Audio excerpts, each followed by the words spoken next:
What happens when the perfect marriage is built on a foundation of perfect lies? For Elara, Van's life was a fairy tale. She was the brilliant architect, married to Damien Blackwood, the charismatic billionaire CEO of a global empire. They had it all: penthouse views, endless wealth, and a baby on the way. But behind the shimmering facade of their life, a dark secret was festering. This isn't just a story about a cheating husband. It's the story of how a pregnant, heartbroken wife, armed with nothing but her intellect and a will of iron, didn't just walk away. She orchestrated the most spectacular corporate takedown in modern history, claiming the entire Amhur for herself. The penthouse apartment on the 80th floor of Manhattan's 157 was less a home and more a statement. It was a testament to the colossal success of Damien Blackwood, the CEO of Blackwood Holdings, a sprawling conglomerate with tentacles in tech real estate and private equity. The floor-to-ceiling windows offered a god's-eye view of Central Park, a sprawling green carpet laid out for its masters. For Elara Vance Blackwood, this view had once been a symbol of shared dreams. Now it felt like the edge of a gilded cage. Elara, a celebrated architect before she married Damien, had an eye for structure, for the truth of a building's bones beneath the polished marble and glass. She had applied the same principle to her marriage, believing its foundation was solid. They had met 7 years ago at a charity gala. He was the city's most eligible bachelor, exuding a predator's charm. She was the up-and-coming architect whose sustainable designs were disrupting the industry. He was captivated by her brilliance, her refusal to be impressed by his name alone. Their courtship was a whirlwind of private jets to Paris, for dinner, exclusive viewings at the Met, and whispered promises under starry Hampton's skies. Their life was a meticulously curated masterpiece. Damien, with his custom Brioni suits and Patek Philippe watch, was the picture of power. Elara, elegant and poised, was his perfect counterpart. But lately the masterpiece had begun to show cracks, tiny fissures only she could see. It started with the late nights. Board meetings running over. He'd say, his voice a smooth baritone over the phone. Then came the business trips, sudden and frequent, to Geneva or Singapore. He'd return, smelling faintly of a perfume she didn't wear, something floral and cloying, a stark contrast to her preferred subtle woody scents. He'd dismiss her questions with a wave of his hand and a dazzling smile. "You worry too much, darling. It's just stress. We're closing the Vantage Core acquisition." But Elara knew stress. She knew the exhilarating pressure of a deadline, the weight of $1 billion project on her shoulders from her own career. Damien's stress felt different. It was secretive, evasive. The way his thumb would instinctively shield his phone screen when she entered the room, the way his laughter seemed a little too loud, a little too forced during his hushed late-night calls. The confirmation of her pregnancy 3 months ago should have been the happiest moment of their lives. Damien had been ecstatic, or at least he had performed ecstasy perfectly. He'd lifted her up, spinning her around in their cavernous living room, proclaiming, "A Blackwood heir, the dynasty continues." He'd bought her a ridiculous diamond necklace from Graf, a beautiful but cold offering that felt more like a transaction than a celebration. In the weeks that followed, his distance grew into a chasm. He was physically present but emotionally absent, his mind seemingly miles away, lost in a world she wasn't privy to. Tonight, the silence in the penthouse was deafening. Damien was supposedly at a dinner with investors from Bain Capital. It was nearly 1 a.m. Elara sat on a plush velvet sofa, a hand resting protectively on her gently swelling abdomen. The city lights below twinkled like a sea of fallen stars, indifferent to the storm brewing within her. A notification chimed on the tablet left on the coffee table. A shared family device for controlling the apartment's smart features. It was linked to their cloud account. A photo stream update. Normally she'd ignore it, but a strange cold dread coiled in her stomach. Her finger trembled as she tapped the screen. The photo that appeared wasn't from Damien's work phone. It was from a personal device she didn't know he had accidentally synced to their shared cloud. The image was a candid shot, a selfie. Damien was on a yacht, the sun setting over an azure sea, not the grey skyline of a business trip. He was laughing, his arm draped around a woman. The woman was young, with raven hair and sharp, ambitious eyes. She was wearing a bikini and Elara's favourite Cartier love bracelet, the one Damien had given her on their 2nd anniversary. Another photo showed them kissing a passionate, reckless embrace that stole the air from Elara's lungs. The location tag was painfully clear. St. Bart's. Last weekend. The same weekend, Damien was supposedly in a grueling series of meetings in Zurich. The world tilted on its axis. The architect in her saw the foundation of her life crumble into dust. Every late night, every sudden trip, every dismissive smile snapped into focus, forming a sickening mosaic of deceit. It wasn't just a suspicion anymore. It was a fact rendered in high-definition color. She scrolled numbly, her heart a block of ice in her chest. There were more photos. Dinners at exclusive restaurants, shopping sprees on Rodeo Drive, intimate moments in hotel suites that all screamed of a long-term established affair. The woman in the photos was Isabella Rossi, a junior VP in their mergers and acquisitions division. A shark in designer clothing. The sound of the private elevator whirring to life jolted her from her trance. A moment later, Damien strolled in, loosening his tie. "Long night," he sighed, dropping his briefcase. "Those guys from Bain drive a hard bargain." He stopped when he saw her face pale and tear-streaked in the dim light. "Elara. What is it? Is it the baby?" He rushed to her side, his face a mask of concern. It was a perfect performance, but she could now see the strings. She said nothing. She simply turned the tablet screen towards him. His face went through a rapid series of micro-expressions. Confusion, dawning horror, and finally a cold, hard mask of annoyance. The charm evaporated, replaced by the ruthless CEO who eviscerated competitors in the boardroom. "Elara, you shouldn't be snooping through my things," he said, his voice dangerously low. "Your things," she whispered the words like broken glass in her throat. "That woman is wearing my bracelet, Damien. You took her to our spot in St. Bart's. Was anything ever real?" He ran a hand through his perfectly styled hair, a gesture of frustration, not remorse. "Look, it's not what you think. It's complicated." "Complicated?" The word was an insult. "No, it's brutally simple. You've been lying to me, to our family, while I am carrying your child." He had the audacity to look exasperated. "Don't be so dramatic, Elara. These things happen. It doesn't mean anything. It was a mistake, an escape. The pressure of the Vantage deal has been immense." He tried to touch her, but she recoiled as if from a flame. "An escape," she repeated, a bitter laugh escaping her lips.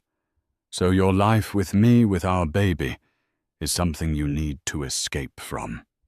"That's not what I meant," he snapped. "You don't understand the pressures I'm under. My life isn't as simple as drawing blueprints." The condescension in his voice was the final blow. It wasn't just that he had betrayed her. He didn't even respect her. He saw her as a beautiful object, a part of the curated perfection of his life, not as an equal. The love she thought they had was an illusion. The man she married was a stranger, In that moment, something inside her shifted. The heartbreak, the raw, searing pain, began to cool, crystallizing into something hard and unyielding. It was the clear, cold focus she felt when a complex design problem presented itself. The gilded cage had shattered, and she would not be buried in the wreckage. She would build something new from the ruins. "Get out," she said, her voice quiet, but filled with the strength of steel. Damien stared at her, shocked. "What did you say?" "This is my home." "It was our home," she corrected, standing up, her hand never leaving her belly. "Now it's just a crime scene. Get out. Go to her. I need to think." He saw the look in her eyes, not the pleading of a broken wife, but the resolve of an adversary. He scoffed, grabbing his briefcase. "Fine. We'll talk in the morning when you've calmed down. You're being hysterical." As the elevator doors slid shut, sealing her in the silent penthouse, Elara knew one thing with absolute certainty. There would be no more talking. There would only be action. Damien Blackwood had just made the gravest miscalculation of his life. He had underestimated his wife. The first light of dawn spilled over the Manhattan skyline, painting the sky in hues of bruised purple and grey. Elara hadn't slept. The night was a maelstrom of grief, a tidal wave of sorrow that threatened to pull her under. She allowed herself the pain, let the tears fall, mourning the death of the future she had so carefully designed. But as the sun climbed higher, so did her resolve. Grief was a luxury. Survival was a necessity. Her child's future depended on it. Damien thought she was a hysterical, emotional woman who would cry, scream, and eventually, after some grand gesture, forgive. That's what his mother had always done. It's what the women in his circle did. They traded dignity for security. Elara was built from different material. Her father was a structural engineer who taught her that the most beautiful facades were worthless without an unbreachable core. She moved from the living room to the home office, a sleek space of glass and steel she had designed herself. This was her domain. She sat in the leather chair, the cool material a stark contrast to the fire in her veins. She wasn't just a scorned wife anymore. She was a strategist, and her first move was to understand the battlefield. She started with Isabella Rossi. A quick, discreet search revealed more than she'd expected. Isabella wasn't just a junior VP. Her rise at Blackwood Holdings had been meteoric, suspiciously so. She'd joined 3 years ago and had been promoted 4 times. Her name was attached as a junior lead on the highly sensitive Vantage Core acquisition, a position far above her official pay grade. It was clear Damien hadn't just given her jewelry. He had given her power. Elara's mind, trained to see patterns and connections, started working. The affair wasn't just a personal failing. It was a professional liability. A CEO sleeping with a subordinate on a major deal team was a catastrophic breach of corporate governance. But she needed more than just the affair. A messy divorce would be tabloid fodder. Damien would paint her as vindictive, use his army of lawyers from Sullivan and Cromwell to bury her in litigation and likely win custody of their child by claiming she was emotionally unstable. She needed leverage that was undeniable. Something that threatened not just their marriage, but the very empire he worshipped. She remembered Damien's condescending words. "You don't understand the pressures I'm under." What pressures the Vantage Core acquisition was aggressive, but it was well within Blackwood Holdings' capacity, unless there was something more. Her gaze fell on Damien's personal office laptop, a sleek machine he rarely used, preferring his encrypted work devices. He'd once given her the password in a moment of feigned transparency. "So you always know where I am, darling." The irony was bitter. She booted it up, her heart pounding. The password still worked. The desktop was clean, but she wasn't looking for the obvious. She navigated to the cached files and temporary internet data, looking for digital breadcrumbs. And there she found it, a link to a secure off-network server. It required a separate login. She tried the usual combinations: birthdays, anniversaries, pet names, nothing. Then she remembered a conversation from years ago. He was boasting about his first major success, a small tech startup he'd built and sold in college. Its name was Ethelred, an obscure Anglo-Saxon king. "Always choose a password no one would ever guess," he'd said. "Something only you would know." She typed AETHELRED. Access granted. The server contained a parallel set of books, a shadow financial world. There were shell corporations registered in the Cayman Islands and Panama, invoices for consulting fees paid to companies she'd never heard of. And at the center of it all was a project codenamed Project Cygnus. She spent the next several hours piecing it together, her architectural mind meticulously constructing the hidden structure of Damien's deceit. Project Cygnus was a clandestine real estate deal. Damien was using a series of shell companies funded by siphoning money from Blackwood Holdings' operational budgets under the guise of miscellaneous acquisition expenses to purchase large tracts of land in rural Nevada. Why Nevada? She dug deeper, cross-referencing land deeds with geological surveys. The land was directly in the path of a proposed high-speed rail line, a massive federal infrastructure project that was still in the confidential planning stages. If the project was announced, the value of that barren land would skyrocket, potentially by a factor of 100. Damien was using insider information. This wasn't just unethical. It was monumentally illegal. It was wire fraud, insider trading, and embezzlement, all rolled into one. The kind of crime that didn't just end a career, but led to a prison sentence. And then she saw the final devastating piece of the puzzle. The primary signatory on the largest of these shell corporations, Silver Arc Holdings, was not Damien Blackwood.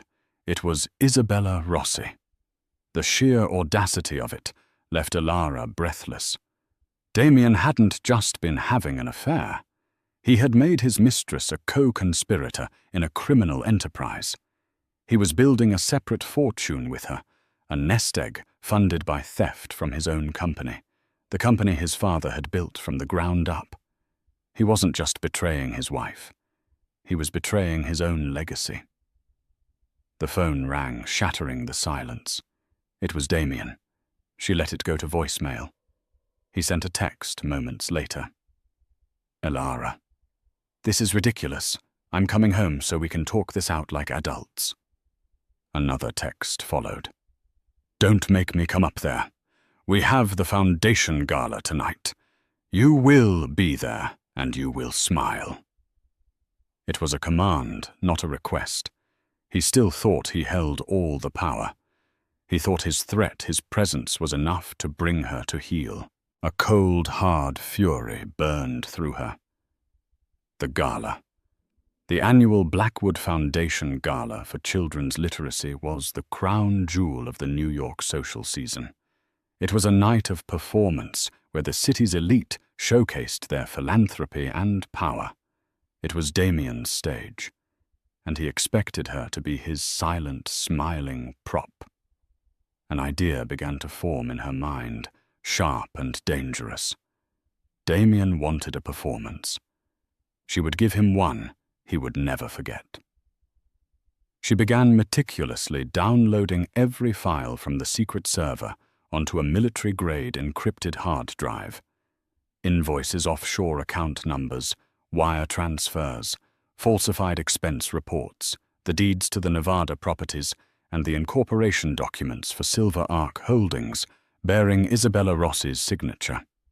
She made 3 copies, hiding one in a secure location only she knew, and preparing the others. The sun was now high in the sky. Elara looked at her reflection in the dark glass of the office window. The woman staring back was not the same one from the night before. The soft vulnerability was gone, replaced by a glacial calm. The pain was still there, a deep, resonant ache, but it was now fuel. Damien Blackwood had built an empire on lies. He believed it was impregnable. But as an architect, Elara knew better than anyone that even the tallest skyscraper can be brought down if you know exactly where to strike its foundation, and she had just found the fault line. To execute a plan of this magnitude, Elara knew she needed more than just evidence.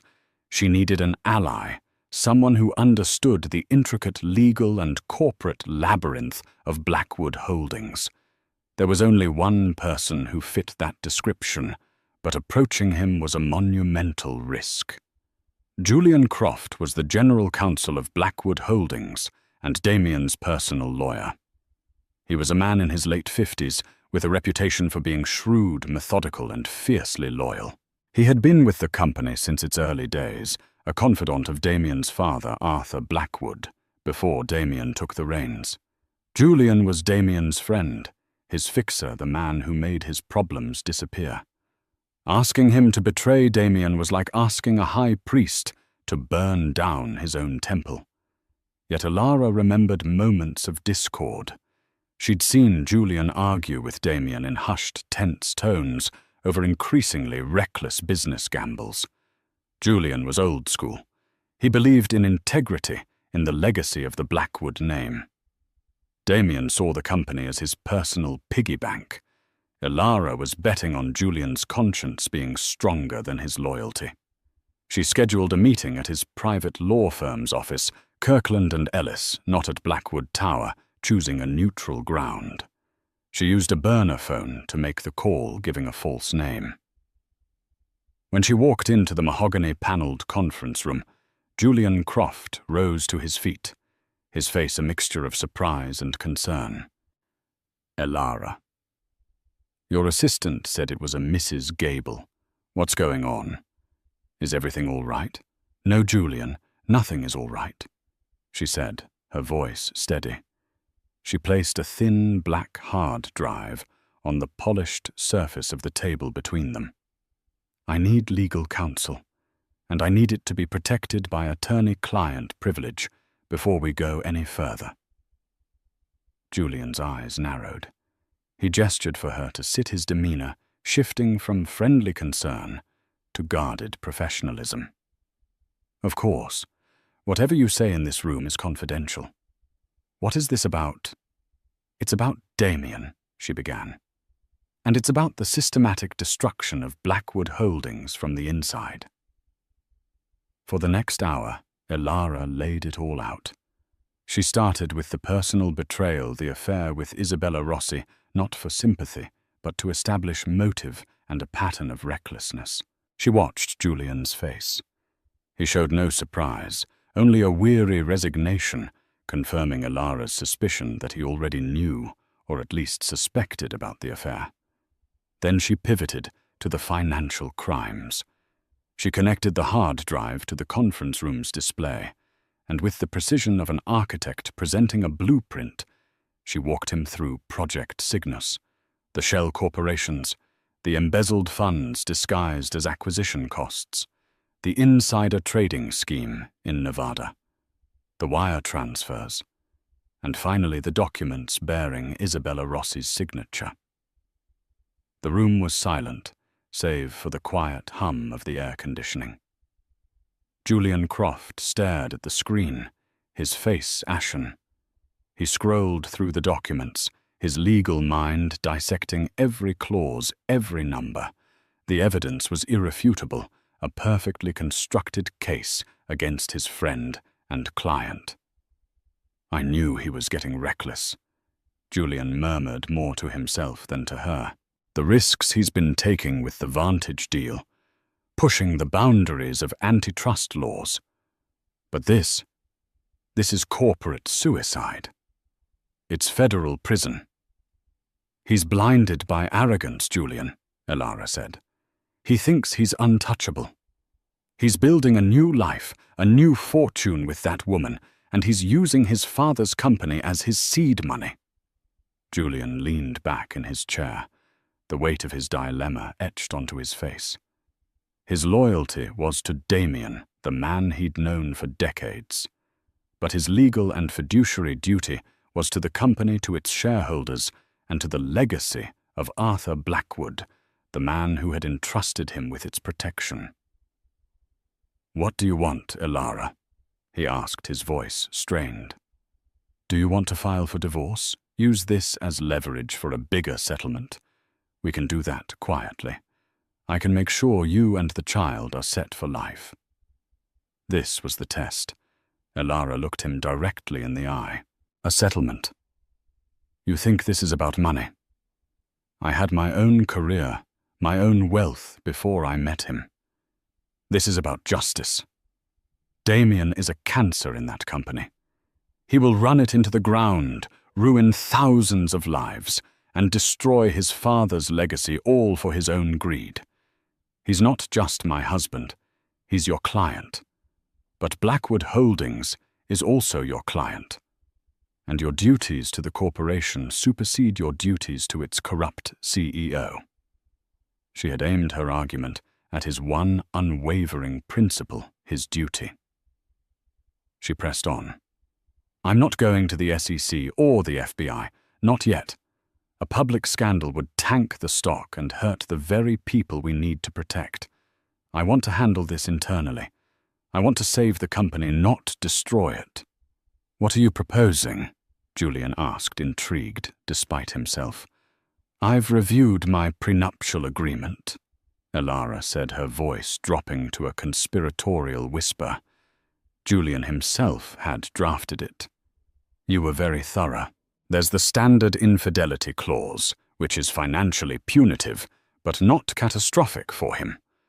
But you also included at my insistence Clause 11B, the fiduciary duty clause."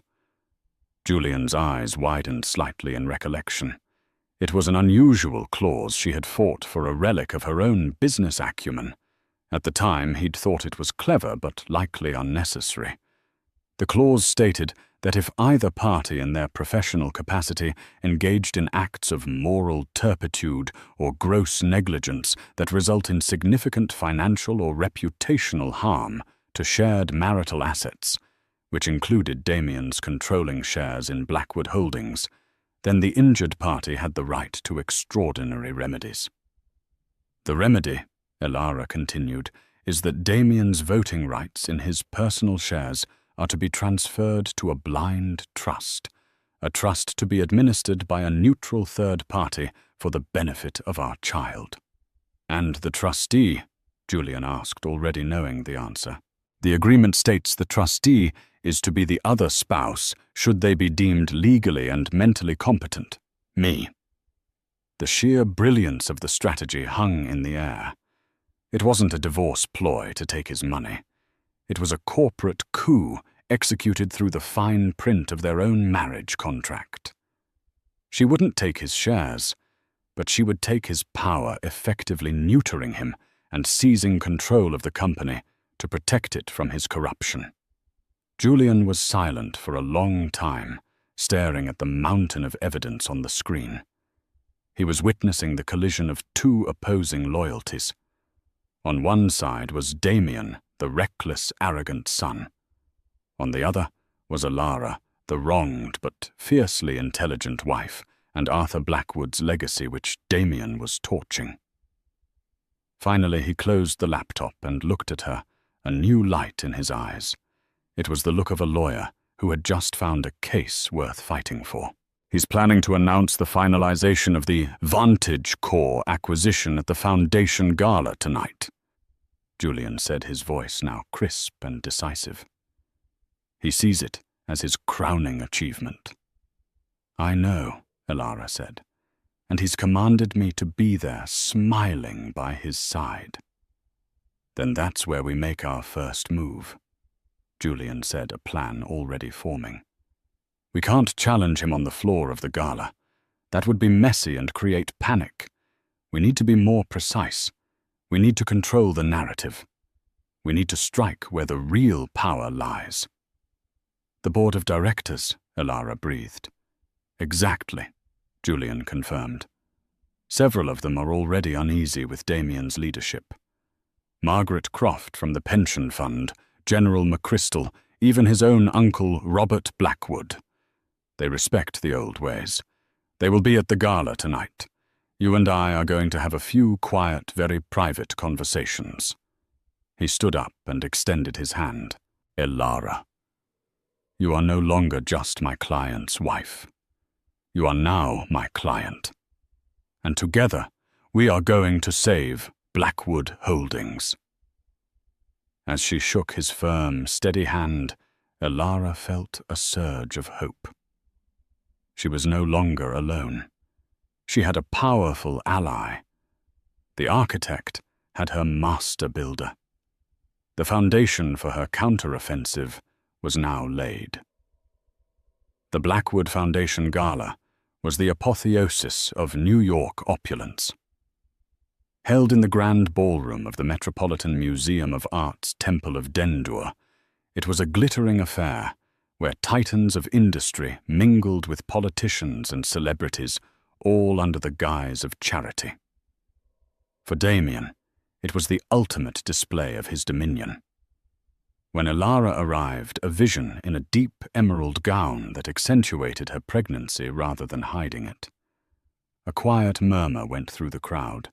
Her face was a mask of serene composure, revealing nothing of the tempest within. She walked to Damien's side, and he took her hand. His grip a little too tight, a silent warning. I knew you'd see sense, he whispered, his smile never faltering for the photographers. You look beautiful, radiant. The words were hollow, a script he recited with practiced ease. I'm here for the foundation, Damien, for the children, she replied, her voice just as smooth, her smile just as brilliant. The game had begun. While Damien held court, basking in the glow of adoration and power, Elara and Julian executed their silent coup. Julian, a respected figure in this world for decades, moved through the crowd with quiet purpose. His first target was Margaret Clark, the formidable head of the Ontario Teachers' Pension Plan, one of Blackwood's largest institutional investors. He found her near the reflecting pool, observing the spectacle with a cynical eye. Margaret, he began, his tone grave. A word, if I may. It concerns the fiduciary health of your investment. He didn't need to show her the evidence, not yet. He simply needed to plant the seed of catastrophic risk. He spoke of significant executive overreach, undisclosed liabilities related to the Vantage acquisition, and a critical failure of corporate governance. These were code words in their world phrases that signaled disaster. Margaret, whose primary duty was to protect the pensions of millions, listened with growing alarm. How critical, Julian? She asked, her gaze sharp. Potentially company-ending, he replied without hyperbole. We may need to call an emergency board meeting, soon, to discuss a change in leadership.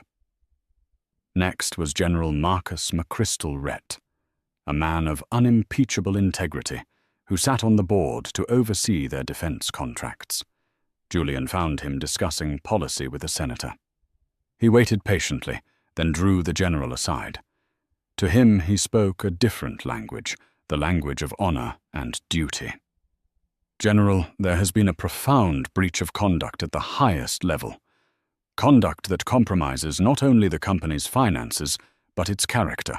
It borders on treason to the legacy Arthur Blackwood built. The word treason struck a chord with the general.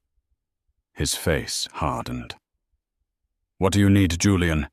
"Your support when the time comes," Julian said simply. "It will come before dawn." Meanwhile, Elara played her part. Her target was Robert Blackwood, Damien's uncle, and his father's younger brother. Robert was a quiet, thoughtful man who had always been overshadowed by his more charismatic brother and nephew. He loved the company, but he disliked Damien's flashy, aggressive style of leadership. Elara found him looking at a display of artifacts. She approached him not with accusations, but with heartfelt concern. "Robert," she said softly, "I'm so worried about Damien." Robert turned his kind eyes filled with sympathy. "Elara, my dear, you look tired. This should be a happy time for you." "It is," she said, placing a hand on her belly. "But I see the stress Damien is under, the risks he's taking. He's not the man he used to be. He's not the man your brother raised." She let a tear well in her eye, a carefully calibrated performance of the worried wife.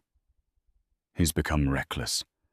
I'm afraid he's going to lose everything your family worked so hard to build." She had appealed to his sense of family, to his love for his brother's legacy. He patted her hand. "I've been worried too, Elara. He doesn't listen to my counsel anymore." "He might listen to the board," she suggested gently.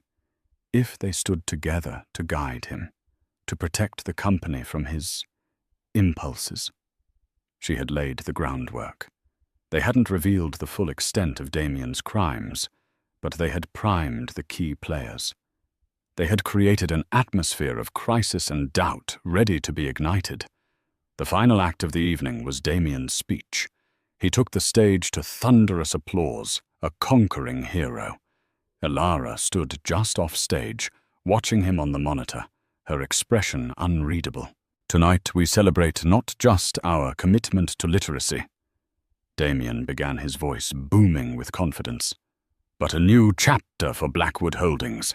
I am thrilled to announce that as of this morning we have successfully completed the acquisition of Vantage Corp, creating a global tech powerhouse." The room erupted in applause. Damien beamed, soaking it in. This was his moment of ultimate triumph. As he spoke, Elara walked away from the stage.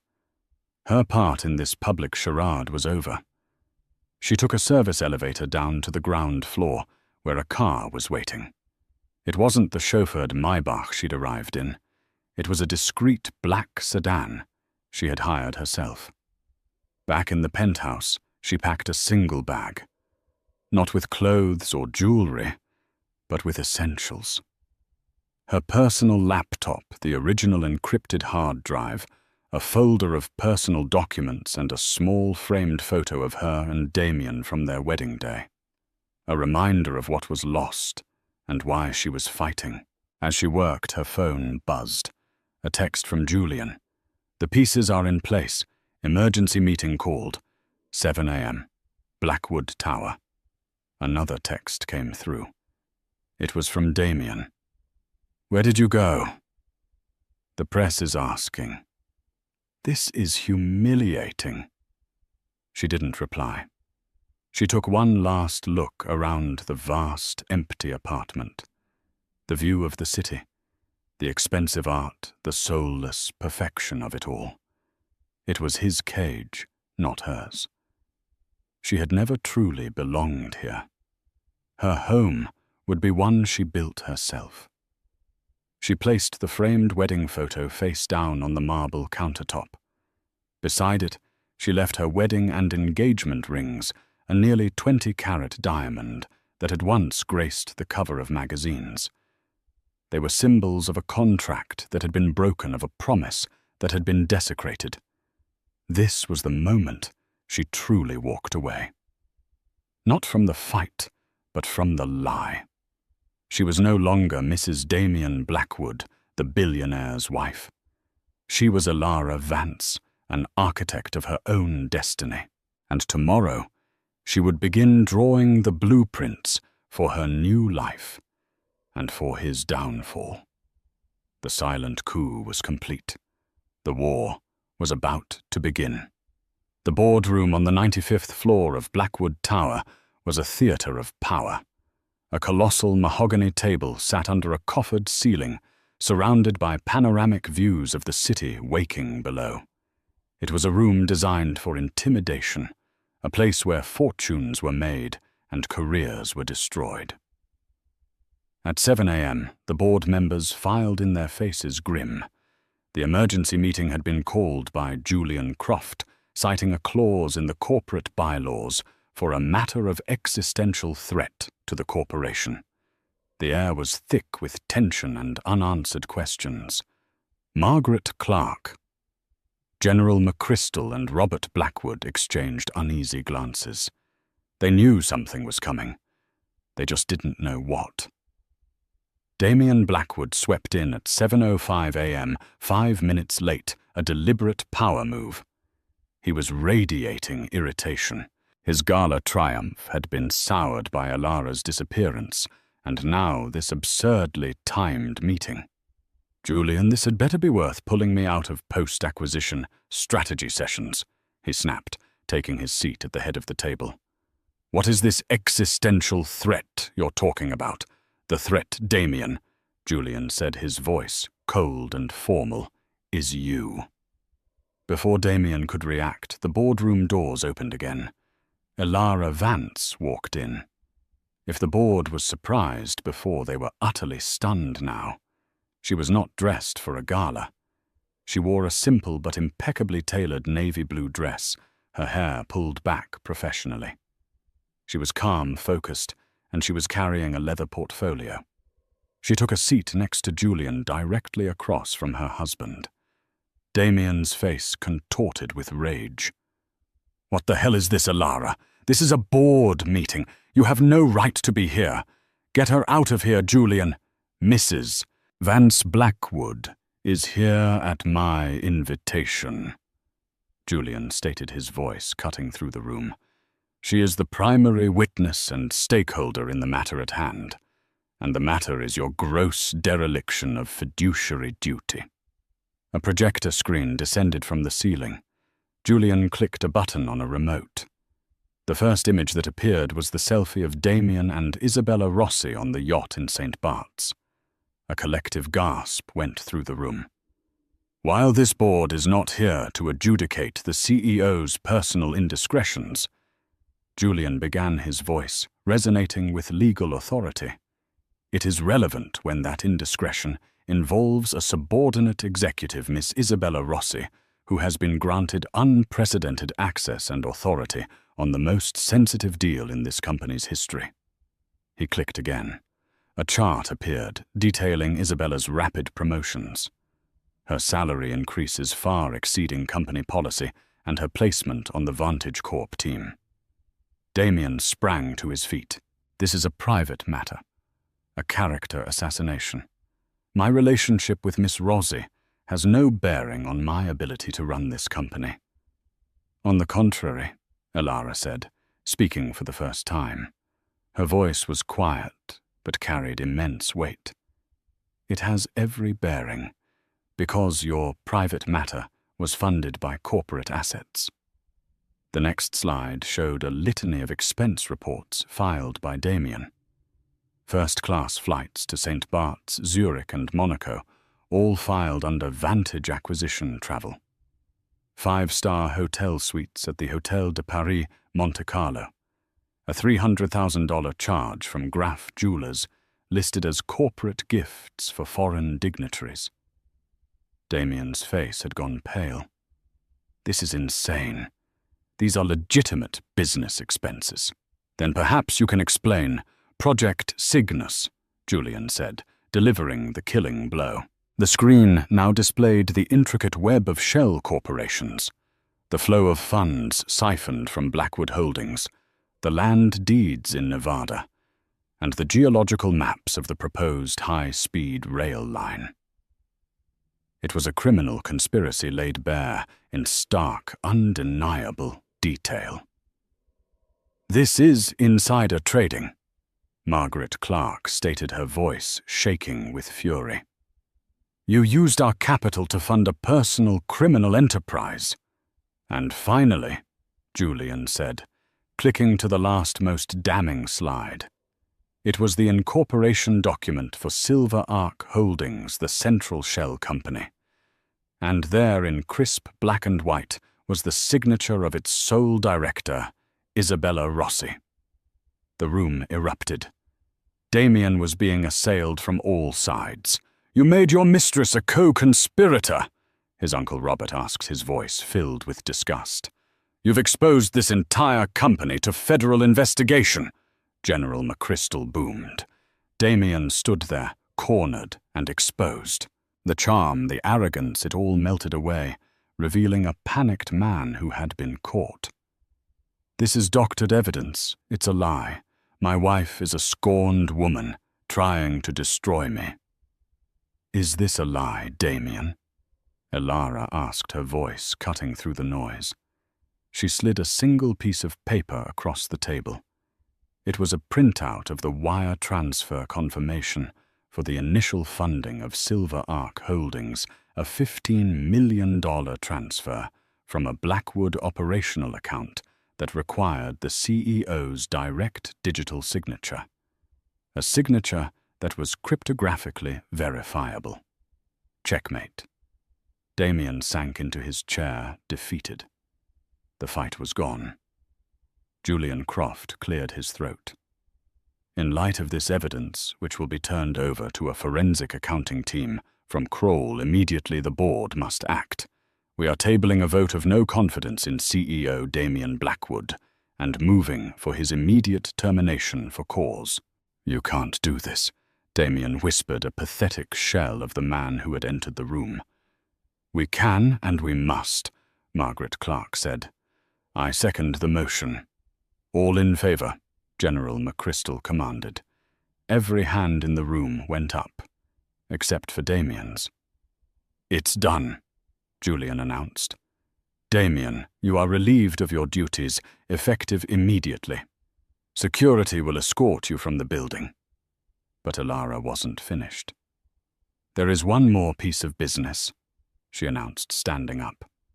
"The issue of Damien's controlling shares." Julian addressed the board. "As you know, Damien's personal holdings grant him a controlling interest. Firing him is one thing, but he could still wage a proxy war and inflict untold damage.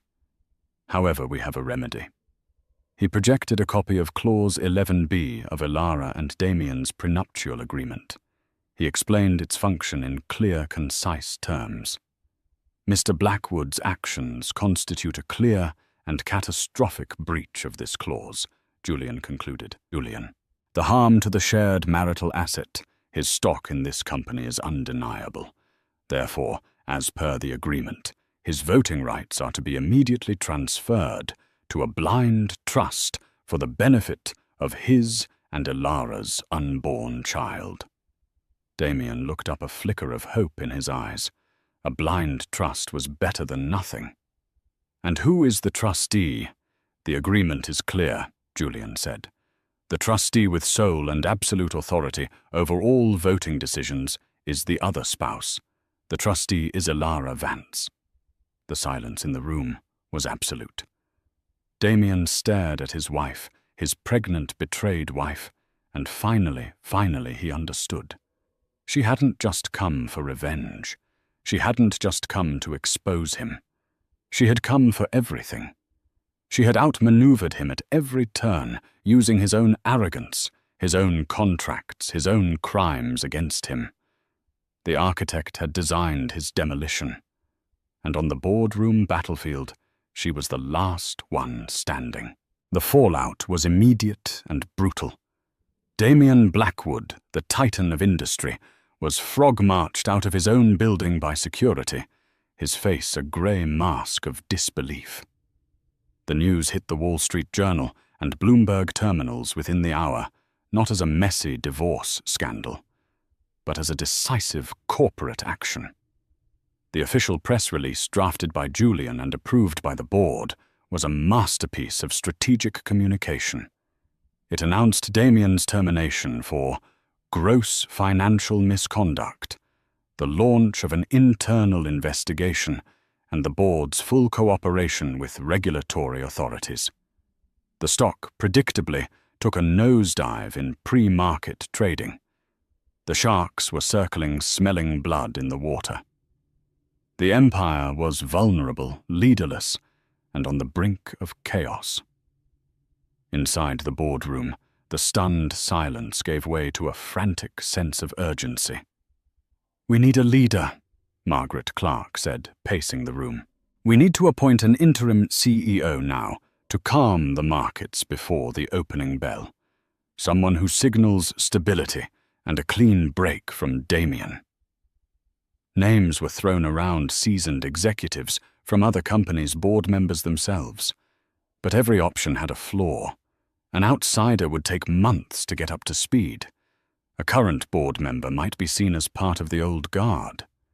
It was Robert Blackwood, Damien's uncle, who finally spoke the idea that was beginning to form in everyone's mind. "There is one person in this room who understands the intricacies of the situation better than anyone. One person who has demonstrated an unparalleled strategic mind, a commitment to the company's integrity, and who now, for all intents and purposes, controls its future." All eyes turned to Elara.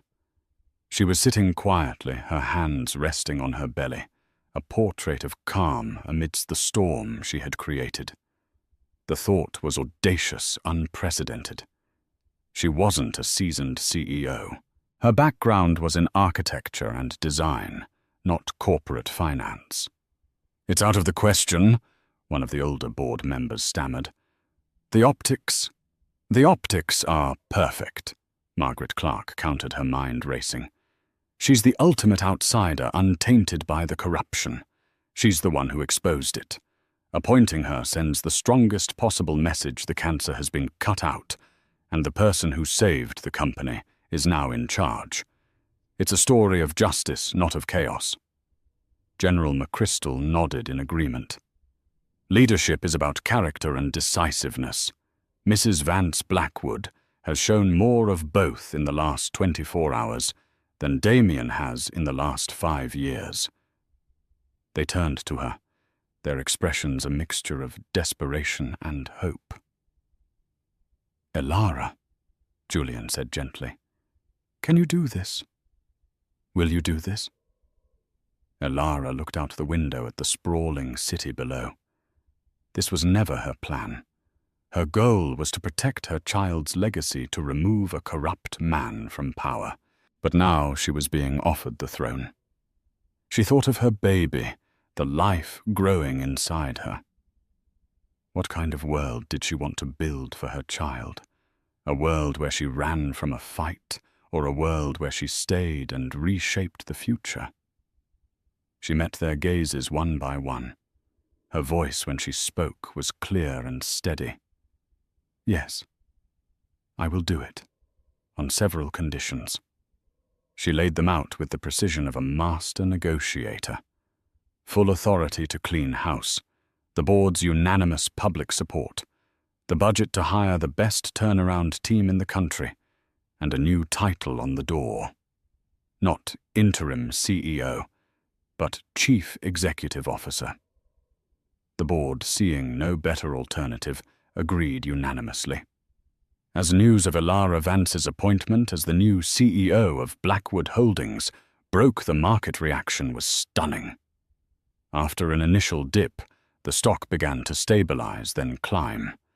Investors, it turned out, loved the drama, but they loved a story of a hero cleaning up a mess even more. Her background as an architect was spun as a positive. She was a builder, not a corporate raider. Her first day as CEO was a whirlwind. She held an all-hands meeting with the company's terrified employees. Standing before them, visibly pregnant, she was not the picture of a typical corporate leader, and that was her strength. "I know you are scared," she said, her voice echoing in the vast atrium. "You read the headlines and you are worried for your jobs and the future of this company. I am here to tell you that the era of secrets and corruption is over. The foundation of this company, built by Arthur Blackwood, was strong. It was corrupted by one man's greed, but it was not broken. We are not going to be defined by his failures. We are going to be defined by how we rebuild. Our new foundation will be one of absolute transparency and integrity. Now let's get to work. Meanwhile, Damien's world had completely disintegrated. Stripped of his job and his power, he was a pariah. His fair-weather friends stopped returning his calls. The clubs he frequented suddenly had no tables available. He was hit with a deluge of lawsuits from shareholders. He tried to contact Isabella Rossi, only to find her number disconnected. She had vanished.